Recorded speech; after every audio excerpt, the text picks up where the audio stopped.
Hello everyone! So we're back again sa ating mentoring online. I hope all is well with you. And this week I would like to talk about dealing with toxic people. Yes, time and again we always hear the word toxic in the field of medicine. It means it is something poisonous or harmful. So paano natin i-relate ito to a person? So being toxic is a person who is dangerous, harmful, or destructive to us as individual.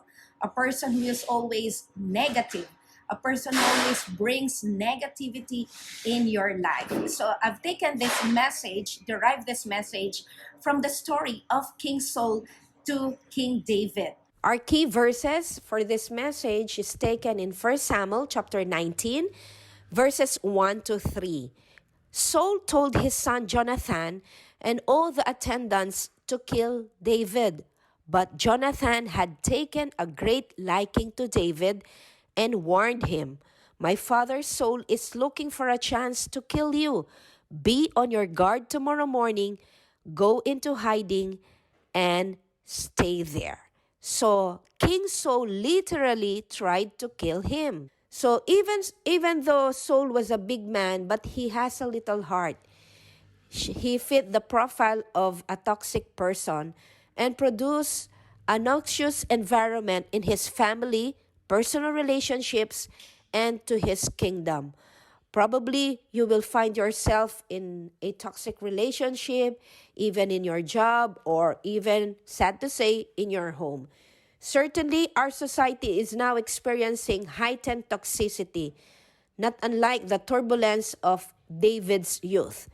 So, how are we going to recognize toxic people? Here are some revealing signs that surely mark the life of Saul. One is toxic people spread negativity. They have this kind of constant criticizing spirit. Toxic people are manipulative and controlling. Toxic people always have to win. They have self-serving and selfish attitude. They are dishonest and deceptive. Also, toxic people love drama.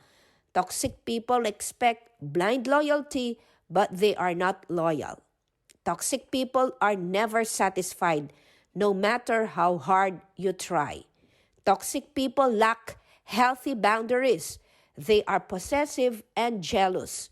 Toxic people are punitive or vengeful when they don't get their way.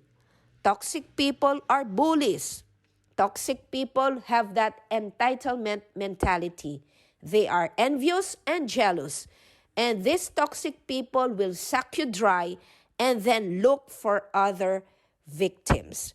So how are we going to respond to toxic people or toxic times? Most of today's experts have a single quick solution. They say you get out of all toxic relationships as soon as you recognize them.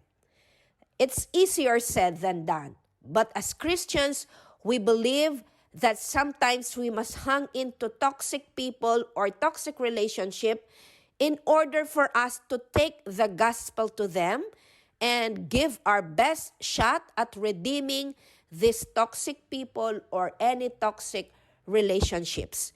Because we believe that God sometimes calls us to remain in such a relationship for our good and for His glory and for the purpose of winning them for Christ. It's like David, probably God is calling you to remain in that toxic situation or with that toxic person for a season. But you must find a faithful friend just like David.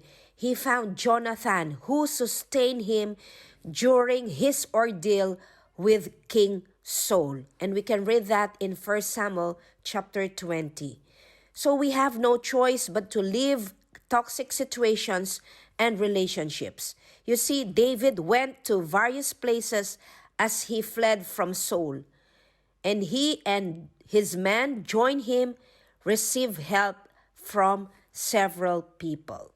Nevertheless, we must know that it is God who has called us to do so.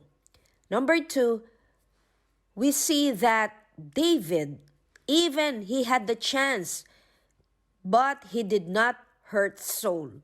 Wow, amazing. Despite of Saul's evil intention to David, we see here that David's heart did not store up bitterness or even anger towards Saul. We can read this in 1 Samuel chapter 24, verses 8 to 10. Then David went out of the cave. He called out to Saul, "King Saul, my master." When Saul looked behind him, David bowed down. He lay down flat with his face toward the ground. He said to Saul, "Why do you listen when men say, 'David is trying to harm you'? This day you have seen with your own eyes how the Lord handed you over to me in the cave. Some of my men begged me to kill you, but I did not. I said, 'I will never lay my hand on my master. He is the Lord's anointed king.'" Number 3, remember, God is in sovereign control all the time and in every situation of our lives. No situation is by accident, or no situation is senseless. Here we see that Saul made David's life completely miserable, but David kept taking it to the Lord. He did not revenge. So David received the cleansing from the hurt and bitterness that brought Saul to him, and he did not hold anger or bitterness to King Saul.